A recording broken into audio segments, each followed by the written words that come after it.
Hi all, ಎಲ್ಲರೂ ಹೇಗಿದ್ದೀರಾ? Hope ಎಲ್ಲರೂ ಚೆನ್ನಾಗಿದ್ದೀರಾ ಅಂದ್ಕೊಳ್ತೀನಿ. ಏನಪ್ಪ ಇಷ್ಟು ಬೇಗ ಬ್ಲಾಗ್ನ ಸ್ಟಾರ್ಟ್ ಮಾಡಿದ್ದೀನಿ ಅಂದ್ಕೊಂಡ್ರೆ, ಹಸ್ಬೆಂಡು ನೈಟ್ ಶಿಫ್ಟಿಗೆ ಹೋಗಿದ್ದಾರೆ. ಅವ್ರು ಬರೋಕ್ಕೆ ಮುಂಚೆ ರೈಸ್ ಹಾಗೆ ನೈಟಲ್ಲಿ ಮಾಡಿರೋ ಮಟನ್ ಸಾಂಬಾರಿದೆ. ಸೊ ರೈಸ್ ಮಾತ್ರ ಮಾಡಿದರೆ ಸಾಕು. ಆ್ಯಂಡ್ ಮಂಡೇ ಟು ಫ್ರೈಡೇ ನನ್ನ ಮಗನಿಗೆ ಸ್ಕೂಲ್ ಇರುತ್ತೆ. ಸೊ ಅವನಿಗೂ ಲಂಚ್ ಬಾಕ್ಸ್ ಇಲ್ಲ ಸ್ನ್ಯಾಕ್ಸ್ ಬಾಕ್ಸ್ ರೆಡಿ ಮಾಡಬೇಕು. ಸೊ ಮಾರ್ನಿಂಗು ಹಾಲು ಮಾತ್ರ ಕುದ್ದು ಹೋಗೋದಕ್ಕೆ ಸ್ವಲ್ಪ ಟಿಫನ್ ಬಾಕ್ಸ್ ಹೆವಿಯಾಗಿರೋದು ಕೊಡಬೇಕಾಗತ್ತೆ. ಸೊ ಬೇಗ ಅವನಿಗೆ ರೈಸ್ ಮಾಡೋಕ್ಕಿಟ್ಟರೆ ಅವನಿಗೂ ಹಸ್ಬೆಂಡ್ಗೂ ಇಬ್ಬರಿಗೂ ರೈಸ್ ಆಗಿಬಿಡುತ್ತೆ. ಸೊ ಒಂದು ಸೈಡಲ್ಲಿ ರೈಸ್ ಮಾಡೋಕ್ಕಿಡ್ತೀನಿ, ಇನ್ನೊಂದು ಸೈಡಲ್ಲಿ ಹಾಲು ಕಾಯೋಕ್ಕಿಡ್ತೀನಿ. ಹಿಂದೆ ನಿಮಗೆ ಬ್ಯಾಕ್ಗ್ರೌಂಡ್ ಮ್ಯೂಸಿಕ್ ಕೇಳಿಸ್ತಾ ಇರ್ಬೋದು. ನನ್ನ ಚಿಕ್ಕ ಮಗನು ನನ್ನ ಜೊತೆನೇ ಎದ್ಬಿಟ್ಟಿರ್ತಾನೆ. ಸೊ ನಾನು ಎಲ್ಲೆಲ್ಲೇ ಹೋದ್ರು ನನ್ನ ಹಿಂದೆ ಬರ್ತಾ ಇರ್ತಾನೆ. ಅವ್ನು ಎತ್ಕೊಂಡ್ಬಿಟ್ಟೆ ಕೆಲಸ ಎಲ್ಲ ಮಾಡಬೇಕು. ಸೊ ಇದು ಈವ್ನಿಂಗ್ ತೊಗೊಂಬಂದಿರೋ ಹಾಲು ಬಿಸಿ ಮಾಡೋಕೆ ಇಟ್ಕೊಂಡು ಫಸ್ಟು ಎಲ್ಲ ಕೆಲಸನ ಮುಗಿಸ್ಕೊಂಡ್ಬಿಡ್ತೀನಿ. ನನ್ನ ಮಗ ಸ್ಕೂಲ್ಗೆ ಹೋದಾದ್ಮೇಲೆ ಕ್ಲೀನ್ ಎಲ್ಲ ಮಾಡ್ಕೊಳ್ತೀನಿ. ಯಾಕಂದರೆ ನನಗೆ ಅಷ್ಟೊಂದು ಟೈಮ್ ಸಿಗಲ್ಲ. ಸೊ ಕ್ಯಾಮ್ರಾನು ಸ್ವಲ್ಪ ಶೇಕ್ ಆಗ್ತಿರುತ್ತೆ. ಚಿಕ್ಕ ಮಗನ ಬಂದು ಸ್ಟ್ಯಾಂಡ್ನ ಆ ಕಡೆ ಈ ಕಡೆ ಮಾಡ್ತಾ ಇರ್ತಾನೆ. ಸ್ವಲ್ಪ ಅಡ್ಜಸ್ಟ್ ಮಾಡ್ಕೊಳ್ಳಿ. ಹಾಗೆ ಇದು ಯಾರೆಲ್ಲ ಚಾನಲ್ನ ಸಬ್ಸ್ಕ್ರೈಬ್ ಆಗ್ತಿರೋ ವಿಡಿಯೋ ನೋಡ್ತಿದ್ದೀರಾ, ಪ್ಲೀಸ್ ಚಾನಲ್ನ ಸಬ್ಸ್ಕ್ರೈಬ್ ಆಗಿ. ಹಾಗೆ ನಿಮ್ಮ ಫ್ರೆಂಡ್ಸ್ ಆ್ಯಂಡ್ ಫ್ಯಾಮಿಲಿ ಜೊತೆ ಶೇರ್ ಮಾಡ್ಕೊಳ್ಳಿ. ನಾನು ಹೇಳಿದ್ನಲ್ಲ ನನ್ನ ಮಗನು ನನ್ನ ಜೊತೆ ಎದ್ಬಿಟ್ಟು ಬಂದುಬಿಡ್ತಾನೆ ಅಂತ. ಸೊ ಇದು ನನ್ನ ಫಸ್ಟ್ ಬ್ಲಾಗ್ ಆಗಿರೋದ್ರಿಂದ ಯಾವ ಆ್ಯಂಗಲಲ್ಲಿ ಕ್ಯಾಮ್ರಾ ಇತ್ತು ಹಾಗೆ ಆ್ಯಂಗಲಿಂದ ಶೂಟ್ ಮಾಡಬೇಕು ನನಗೆ ಅಷ್ಟೊಂದು ಗೊತ್ತಿಲ್ಲ. ಸೊ ನನಗೆ ಗೊತ್ತಿರೋ ಪ್ರಕಾರ ನಾನು ಶೂಟ್ ಮಾಡ್ತಾ ಹೋಗ್ತೀನಿ. ಅದೇ ಸ್ವಲ್ಪ ಸ್ವಲ್ಪ ಕಲ್ತ್ಕೊಳ್ತಾ ಹೋಗ್ತೀನಿ ಎವ್ರಿ ಮಿಸ್ಟೇಕ್ಸಿಂದ. ನಿಮಗೆ ವಿಡಿಯೋಸ್ ಇಷ್ಟ ಆದರೆ ಚಾನಲ್ನ ಸಬ್ಸ್ಕ್ರೈಬ್ ಮಾಡ್ಕೊಳ್ಳಿ. ಹಾಗೆ ನಿಮ್ಮ ಫ್ರೆಂಡ್ಸ್ ಆ್ಯಂಡ್ ಫ್ಯಾಮಿಲಿ ಜೊತೆ ಶೇರ್ ಮಾಡಿ. ಆ್ಯಂಡ್ ಕಮೆಂಟಲ್ಲಿ ನನಗೆ ಸ್ವಲ್ಪ ಟಿಪ್ಸ್ ಕೊಡಿ. ಸೊ ಯಾವ ಥರ ವಿಡಿಯೋನ ಶೂಟ್ ಮಾಡಬೇಕು, ಹಾಗೆ ಯಾವ ಥರ ಏನು ಅಂತ ನಿಮಗೆ ಗೊತ್ತಿರೋ ಅಷ್ಟು ನೀವು ಟಿಪ್ಸ್ ಕೊಟ್ಟರೆ ನಾನು ಇಂಪ್ರೂವ್ ಆಗ್ತೀನಿ. ನಾನು ಯಾವ ಪಾತ್ರೆನೂ ಇಲ್ಲಿ ಇಟ್ಕೊಳ್ಳಲ್ಲ. ಒಂದು ಬುಟ್ಟಿ ಮಾಡಿಬಿಟ್ಟಿದ್ದೀನಿ, ಅದರಲ್ಲಿ ಇಟ್ಕೊಳ್ತೀನಿ. ಯಾಕಂದರೆ ಇಲ್ಲಿದಾರಲ್ಲ ಯಾವ ಪಾತ್ರೆನೂ ಇಡೋಕ್ಕೆ ಬಿಡಲ್ಲ. ಎಲ್ಲ ತೆಗೆದು ಕೆಳಗಡೆ ಬೀಳಿಸ್ತಾ ಇರ್ತಾರೆ. ನನ್ನ ಮುಂಚೆ ಈ ಸ್ಟ್ಯಾಂಡಲ್ಲೇ ಹಾಗೆ ಕೆಳಗಡೆ ಎಲ್ಲ ಪಾತ್ರೆನೂ ಇಡ್ತಾಯಿದ್ದೆ. ನನ್ನ ದೊಡ್ಡ ಮಗ ಅಷ್ಟೆಲ್ಲ ತೀಟ್ಲೆ ಮಾಡಲ್ಲ. ಸೊ ಅವನು ನೀಟಾಗಿ ಕ್ಲೀನಾಗಿ ಇಟ್ಕೊಳ್ತಿದ್ದ. ಬಟ್ ಇವ್ರು ಹಂಗಲ್ಲ, ಕೈಗೆ ಸಿಗೋದೆಲ್ಲ ಎತ್ತಿ ಕೆಳಗಡೆ ಬಿಸಾಕ್ತಾ ಇರ್ತಾರೆ. ಸೊ ಇವ್ರ ಜೊತೆ ಕೆಲಸ ಸ್ವಲ್ಪ ಕಷ್ಟ ಆಗುತ್ತೆ. ನೋಡಿ ಇಲ್ಲಿ ಏನು ಮಾಡ್ತಿದ್ದಾರೆ, ಕ್ಲೀನ್ ಮಾಡ್ತಿದ್ದಾರೆ. ಅದು ಏನಂದರೆ ಪಾತ್ರೆಯಲ್ಲಿರೋ ನೀರು ಅದನ್ನ ಕೆಳಗಡೆ ಹಾಕ್ಬಿಡೋದು, ಕೈಯಲ್ಲಿ ನೀಟಾಗಿ ಉಜ್ತಾ ಇರೋದು, ಇದೇ ಕೆಲಸ ಮಾಡ್ತಾ ಇರ್ತಾರೆ. ಅವ್ರು ಮಾಡಿ ಮುಗಿಸಿದ್ಮೇಲೆ ಮತ್ತೆ ನಾನು ಅದೇ ಕೆಲಸ ಕಂಟಿನ್ಯೂ ಮಾಡಬೇಕಾಗತ್ತೆ. ನಾನು ಕಿಚನಲ್ಲಿ ಕೆಲಸ ಮಾಡ್ತಿದ್ದೀನಿ ಅಂದರೆ ಡೈಲಿ ಒಂದೆರಡು ಬಟ್ ಮಾಡಲೇಬೇಕು. ಆವಾಗಲೇ ನನ್ನ ಸಮಾಧಾನ. ಇವತ್ತು ಕೈ ಮೇಲೆ ಬಿಸಿ ಹಾಲು ಚೆಲ್ಕೊಂಡೆ. ಬೊಬ್ಬೆ ಕೂಡ ಬಂದಿತ್ತು. ಸ್ವಲ್ಪ ಪೇಸ್ಟ್ ಎಲ್ಲ ಇಟ್ಕೊಂಡು ಮತ್ತು ನೆಕ್ಸ್ಟ್ ಕೆಲಸ ಮಾಡೋರು ಯಾರಿಲ್ಲ ಅಲ್ಲ, ನನ್ನ ಕೆಲಸ ನಾನೇ ಮಾಡ್ಕೋಬೇಕು. ಸೊ ಇಲ್ಲಿ ಒಂದು ಕಪ್ ಕಾಫಿನ ಕುಡಿತಾ ಇದ್ದೀನಿ. ನಾನು ಮಧ್ಯಕ್ಕೆ ಜಾಸ್ತಿ ಸೋ ಹೇಳ್ತಾ ಇದ್ದೀನಿ, ಪ್ಲೀಸ್ ಇಗ್ನೋರ್ ಮಾಡಿ.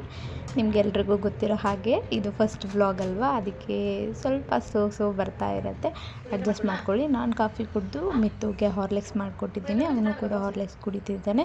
ಇನ್ ಬಿಟ್ವೀನ್ ಅವನಿಗೆ ಕ್ವೆಶನ್ಸ್ ಕೇಳ್ತಾ ಇದ್ದೀನಿ. ಸ್ವಲ್ಪ ಇಂಗ್ಲೀಷ್ ಹಾಗೆ ಹಿಂದಿಲಿ ಮಾತಾಡ್ತಾ ಇರ್ತೀನಿ, ಸೊ ದ್ಯಾಟ್ ಅವನಿಗೂ ಪ್ರಾಕ್ಟೀಸ್ ಆಗಲಿ ಅಂತ. ಇವಾಗ ಅವನ್ನ ಸ್ನಾನ ಮಾಡಿಸಿ ರೆಡಿ ಮಾಡಬೇಕು. ಅವ್ರ ಅಜ್ಜಿ ಸ್ನಾನ ಮಾಡಿಸಿ ಕಳಿಸಿದ್ರು ಕೆಳಗಡೆನೆ, ನಾನು ಜಸ್ಟ್ ರೆಡಿ ಮಾಡಬೇಕಿತ್ತಷ್ಟೇ.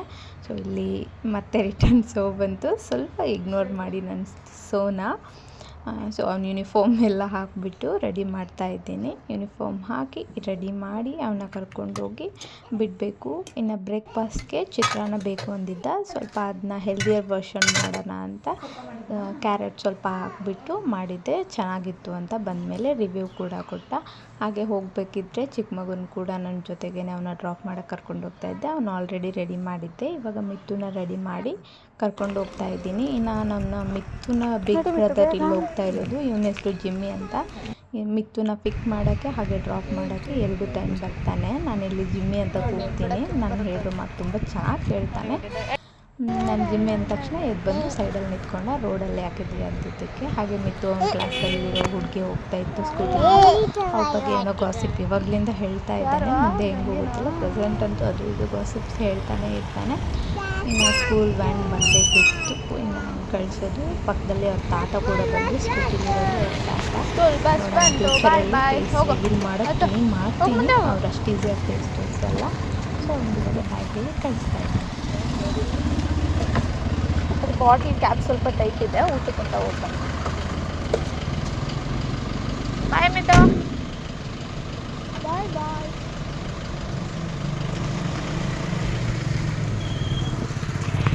ಮ್ಯಾಟ್ ಇರತ್ತಲ್ಲ ಯಾವಾಗೂ ಅದೆಲ್ಲ ತೆಗೆದು ಕ್ಲೀನ್ ಮಾಡಿದೆ. ಸೊ ಅಲ್ಲಿ ಸ್ವಲ್ಪ ಬಟ್ಟೆ ಇದೆ, ಅದು ಫೋಲ್ಡ್ ಮಾಡಿಕ್ಬೇಕು ಆ್ಯಂಡ್ ಸೋಫಾ ಮೇಲೆ ಕವರ್ ಹಾಕಬೇಕು.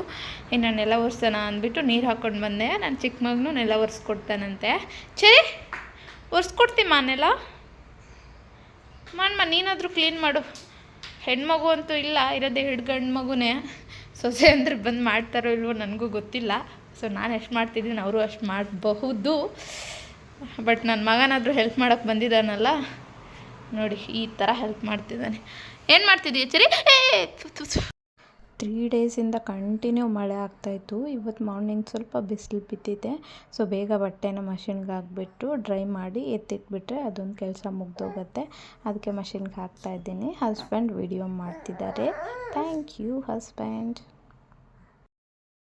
ಮಾರ್ಟಿಂದ ತೊಗೊಂಬಂದಿರೋ ಐಟಮು ನೆನ್ನೆ ನೈಟಲ್ಲಿ ಸ್ವಲ್ಪ ಎತ್ಕೊಂಡಿದ್ದೆ, ಕಾರಲ್ಲಿತ್ತು ಅಂತ. ಆ ಕ್ಲಿಪ್ ಕೂಡ ಲಾಸ್ಟಲ್ಲಿ ಹಾಕಿರ್ತೀನಿ.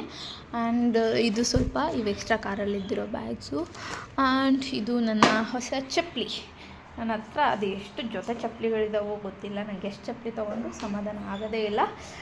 ಮಂತ್ಲಿ 1 ಪೇರ್ ಆದರೂ ತೊಗೊಳ್ತಾನೇ ಇರಬೇಕು. ಸೊ ಇವಕ್ಕೆ ಐ ಪೇಡ್ ಅರೌಂಡ್ 299 ರುಪೀಸ್ ಇದಕ್ಕೆ ಪೇ ಮಾಡಿದೆ. ಆ್ಯಂಡ್ ನನ್ನ ಹಸ್ಬೆಂಡ್ ಕೂಡ ತೊಗೊಂಡ್ರು. ಅವರು ಒಂದು 500-600 ಪೇ ಮಾಡಿದ್ದಾರೆ ಅವ್ರ ಚಪ್ಪಲಿಗೋಸ್ಕರ ಕೂಡ. ಆ್ಯಂಡ್ ಇದು ಸ್ವಲ್ಪ ಬಟ್ಟೆ, ಇದಷ್ಟು ಗ್ರಾಸರೀಸ್. ಇದರಲ್ಲಿ ಒಂದು ಏರಿಯಲ್ ಮಿಸ್ಸಿಂಗ್, ಮತ್ತು ನನ್ನ ಮಗನ ವಾಟರ್ ಬಾಟಲ್, ಮತ್ತು 5 kgದು ಗೋಧಿ ಹಿಟ್ಟು ಪ್ಯಾಕೆಟ್. ಇಷ್ಟು ಬಿಟ್ಟರೆ ಇನ್ನೇನು ಮಿಸ್ಸಿಂಗ್ ಇಲ್ಲ. ಇದಷ್ಟೇ ಐಟಮ್ಗೆ 7720 ರುಪೀಸ್ ಪೇ ಮಾಡಿದ್ದೀನಿ. ನೋಡಿದರೆ 2 ಬ್ಯಾಗ್ ಕೂಡ ಐಟಮ್ ಇಲ್ಲ. ಸೊ ಏನು ಮಾಡೋಕ್ಕಾಗಲ್ಲ, ಎಲ್ಲ ನೆಸೆಸರಿ, ಮನೆಗೆ ಬೇಕೇ ಬೇಕು. ಯಾಕೆ ಬಿಲ್ಲು ಇಷ್ಟು ಜಾಸ್ತಿ ಆಗುತ್ತಂದರೆ ಡ್ರೈ ಫ್ರೂಟ್ಸ್ ಪ್ರೈಸ್ ಜಾಸ್ತಿ ಇರುತ್ತೆ. ಸೊ ನನ್ನ ಮಕ್ಕಳಿಗೆ ಇಬ್ಬರಿಗೂ ನಾನು ಜಾಸ್ತಿ ಡ್ರೈ ಫ್ರೂಟ್ಸ್ ಕೊಡ್ತೀನಿ. ಸೊ ಅದಕ್ಕೋಸ್ಕರ ಇಲ್ಲಿ ನೋಡ್ಬೋದು, ಇದು ಕಾಜು, ಇದ್ರ ಪ್ರೈಸ್ ಬಂದುಬಿಟ್ಟು 376 ರುಪೀಸ್ ಇದಕ್ಕೆ ಆಗಿದೆ. ವಿತ್ ಆಫರ್ ಒಂದು 50 ರುಪೀಸ್ ಕಡಿಮೆ ಇರಬಹುದೇನೋ. ಆ್ಯಂಡ್ ಇದು ಬಂದುಬಿಟ್ಟು 544 ರುಪೀಸು. ಇದರಲ್ಲಿ 1 ರೂಪಾಯಿ ಲೆಸ್ ಇಲ್ಲ, 544 ಕೊಟ್ಟಿದ್ದೀನಿ. ಆ್ಯಂಡ್ 1 ಮೋರ್ ಐಟಮ್ ತೋರಿಸ್ತೀನಿ. ಮೇನ್ ಇದು ಯಾವ್ದು ಮಿಸ್ ಮಾಡಿದ್ರು ವಾಲ್ನಟ್ ಮಾತ್ರ ಮಿಸ್ ಮಾಡಲ್ಲ. ಯಾವಾಗೋ ಡಿಮಾರ್ಟ್ ಬ್ರ್ಯಾಂಡ್ ತರ್ತಿದ್ವಿ, ಬಟ್ ಈ ಸಾರಿ ಇದು ಯಾಕೋ ಚೆನ್ನಾಗಿ ಕಾಣಿಸ್ತಿತ್ತು ಅಂತ ಇದು ತೊಗೊಂಬಂದಿದ್ದೆ. ಇದಕ್ಕೇ 899, ಫಸ್ಟು 900 ರುಪೀಸ್. ಇದು ಒಂದಕ್ಕೇ ಪೇ ಮಾಡಿರೋದು ನಾನು. ಐ ಥಿಂಕ್ ಇದು ಅರ್ಧ kg ಇರಬಹುದು. ಎಷ್ಟಿದೆ ಇದು, ಎಷ್ಟು ಗ್ರಾಮ್ ಇದೆ ಅಪ್ಪ? 500 ಗ್ರಾಮ್, ಅರ್ಧ kg ಇದೆ. ಅರ್ಧ kgಗೆ 900 ಪೇ ಮಾಡಿದ್ದೀನಿ. ಆ್ಯಂಡ್ ಇದೆಲ್ಲ ಕಡಿಮೆನೇ. ಗ್ರಾಸರೀಸ್ ಏನು ಜಾಸ್ತಿ ತೊಗೊಂಡಿಲ್ಲ, ಲಾಸ್ಟ್ ಮಂತದೆಲ್ಲ ಇತ್ತು ಅಂತ ಇಷ್ಟೇ ತೊಗೊಂಡಿದ್ದೀನಿ. ನನ್ನ ಮಗ ಕೂಗ್ತಾ ಇದ್ದಾನೆ ಬಾ ಬಾ ಬಾ ಬಾ ಅಂತ. ಬಾ ಚಿನ್ನಮ್ಮ ಬಾ ಒಳಗಡೆ. ಇನ್ನು ಇದರಲ್ಲಿ ಸ್ವಲ್ಪ ಬಟ್ಟೆ ಎಲ್ಲ ಇತ್ತಲ್ಲ, ಅದೆಲ್ಲ ಫೋಲ್ಡ್ ಮಾಡಿ ಎತ್ತಿಕನ ಅಂದ್ಬಿಟ್ಟು ಅದರಲ್ಲಿರೋ ಲೇಬಲ್ಸ್ ಎಲ್ಲ ಕಟ್ ಮಾಡ್ತಾ ಇದ್ದೀನಿ. ಪ್ರೈಸ್ ಟ್ಯಾಗ್ಸ್ ಕಟ್ ಮಾಡಿ ಎತ್ತಿದ್ದೀನಿ. ಆವಾಗಲೇ ಹೇಳಿದ್ನಲ್ಲ, ಮಿತ್ತು ಬ್ರದರ್ ಜಿಮ್ಮಿ ಬರ್ತಾನೆ ಅನ್ನೋ ಪಿಕ್ ಆ್ಯಂಡ್ ಡ್ರಾಪ್ ಮಾಡೋಕ್ಕಂತ. ಇವಾಗ ಮಿತ್ತುನ ಸ್ಕೂಲಿಂದ ಪಿಕ್ ಮಾಡ್ಕೊಳಕ್ಕೆ ಬಂದೆ. ಅವನು ಕೂಡ ಬಂದಿದ್ದಾನೆ.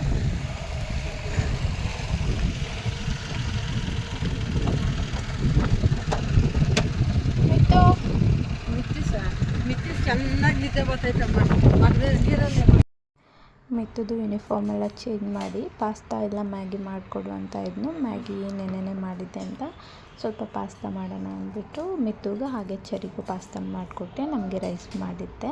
ಇಬ್ಬರು ಇಷ್ಟಪಟ್ಟು ತಿಂದ್ಕೊಂಡ್ರು. ನೆನೆ ಡಿಮಾರ್ಟಲ್ಲಿ ಎಣ್ಣೆ ಮರ್ತೋಗಿದ್ದಿಲ್ಲ. ನಾನು ಡಿಮಾರ್ಟಲ್ಲಿ ಎಣ್ಣೆನ ಬೈ ಮಾಡಲ್ಲ, ಸ್ಟಾಕಲ್ಲಿ ಸಿಗುತ್ತೆ ಅಂತ.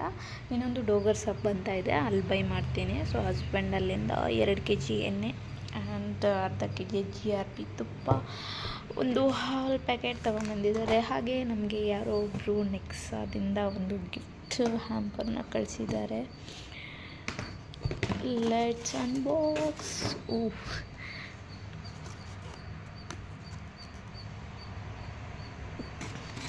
ಕಾರ್ ಏನು ಬೈ ಮಾಡಿಲ್ಲ, ಇದು ಹಾಗೆ ಕೊಟ್ಟಿರೋ ಗಿಫ್ಟು. ಒಂದು ಬಾಟಲ್ ಇದೆ, ನನಗೊಂದು ಹಸ್ಬೆಂಡ್ಗೊಂದು ಮಗ್ ಇದೆ, ಚೆನ್ನಾಗಿದೆ.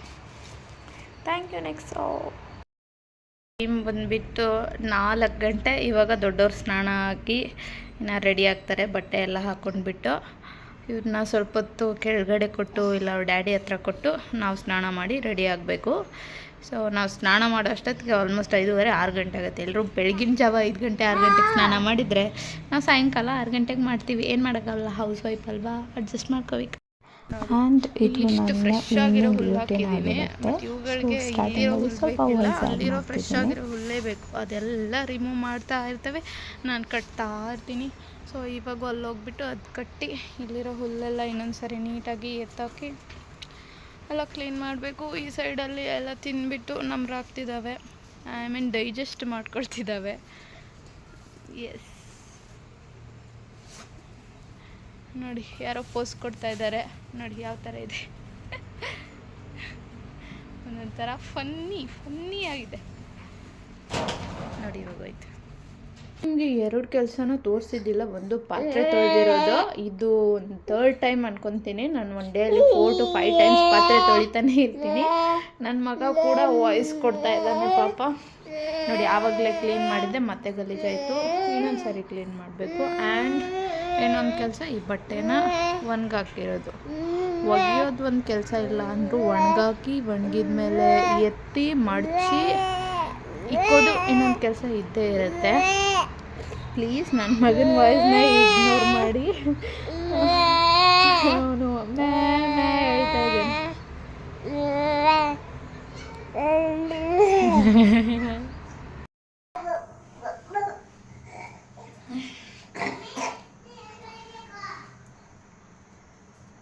ಸ್ನಾನ ಮಾಡಿ ರೆಡಿ ಆಗೋಷ್ಟು, ನಾನು ಮಾರ್ನಿಂಗ್ ಎದ್ದಿದ್ದು 6 o'clock, ಬಟ್ ಸ್ನಾನ ಮಾಡಿ ರೆಡಿ ಆಗೋಷ್ಟೊತ್ತಿಗೆ ಆಲ್ಮೋಸ್ಟ್ ಈವ್ನಿಂಗ್ 6 o'clock ಆಗೋಯಿತು. ಏನು ರೆಡಿ ಏನಾಗಿಲ್ಲ, ಜಸ್ಟ್ ನಾರ್ಮಲ್ ಪೂಮಿಗೆ ಮಾತ್ರ ಮಾಡ್ಕೊಂಡಿದ್ದೀನಿ. ಸೊ ಇಲ್ಲಿ ರೈಸ್ ಮಾಡಿದ್ದಾಯಿತು, ಇಲ್ಲಿ ಹಾಲು ಬಿಸಿ ಮಾಡಿದ್ದಾಯಿತು. ಇವಾಗ ರೈಸ್ನ ಪುಳಿಯೋಗರೆ ಮಾಡ್ತೀನಿ. ಆ್ಯಂಡ್ ರವಾ ಕೇಕ್, ನಾವು ಹೆಂಗಾರು ಬೇಕ್ರಿಲೆಲ್ಲ ತಿಂತೀವಲ್ಲ, ರವಾ ಸೂಜಿ ಕೇಕ್ ಅಂತಾರೆ. ಸೊ ಆ ಕೇಕ್ನ ನಾನು ಮನೇಲೇ ಮಾಡ್ತಿದ್ದೀನಿ. ಹಾಗೆ ನೆಕ್ಸ್ಟ್ ಅದೊಂದು ಸಪ್ರೇಟಾಗಿ ವ್ಲಾಗಲ್ಲ ವಿಡಿಯೋ ಬರುತ್ತೆ, ಸೂಜಿ ಕೇಕ್ ಹೇಗೆ ಮಾಡೋದಂತ. ಶಾರ್ಟ್ಸಲ್ಲೂ ಹಾಕಿರ್ತೀನಿ, ಹಾಗೆ ಲಾಂಗ್ ವಿಡಿಯೋದಲ್ಲೂ ಹಾಕಿರ್ತೀನಿ. ಇಷ್ಟ ಎಲ್ಲರೂ ಚೆಕ್ ಮಾಡ್ಕೊಂಡು. ಆ್ಯಂಡ್ ಇದು ನನ್ನ ನೈಟ್ ಸಿಂಪಲ್ ಡಿನ್ನರ್, ರೈಸ್ ಹಾಗೆ ತರಕಾರಿ ಸಾಂಬಾರು. ಸಿಗುವ ಮತ್ತು ನೆಕ್ಸ್ಟ್ ವಿಡಿಯೋದಲ್ಲಿ. ಅಲ್ಲಿವರೆಗೂ ಸ್ಟೇ ಟ್ಯೂನ್ಡ್. ಬಾಯ್ ಬಾಯ್.